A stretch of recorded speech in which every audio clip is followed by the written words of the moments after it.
kağızdan çok şeydi dinle. Üniversitet imtihanı saat işləyir, stres gələm əlimdə titrəyir, amma baxışım tərs. Auditoriya buz kimi, nəfəsim duman, hamı qiymət alınca mən anı soran. Kitabda cavab var, həyat soruşur, niyə burada səhv sıfır, orada səhv təcrübə. Diplom bir kağızdır, çərçivədə toz, amma xarakter sənə yol açan kod. Un imtihan bir level, keçərsən bitər.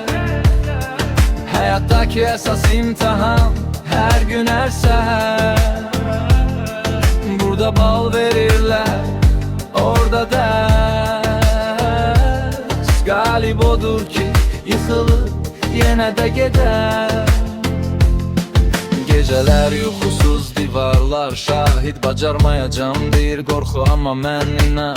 Hamı tələsir kiməsə sübut üçün, mən özümə sübutdayam, başqa cürü mümkün. Sistem sual verir, həyat sınaq çəkir, biri cavab istəyir, biri səni ölçür. Keçmək üçün bəzən susmaq lazımdır bil, amma həyatda susanlar itirir dil. İmtihan bir level, keçərsən bitər.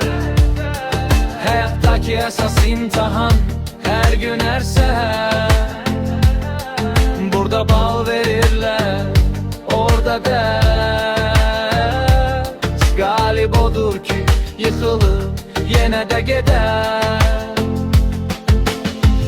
Eğer uduzdunsa bu son değil. Hayat restart vermir ama devam edir. Ama devam edir.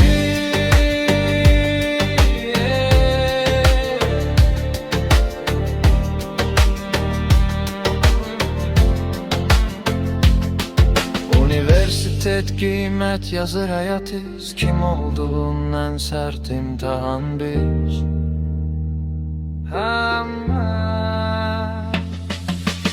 Un imtihan bir level, geçersen biter.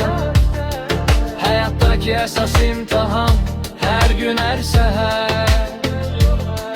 Burada bal verirler, orada ders. Galip odur ki yıkılıp yine de gider.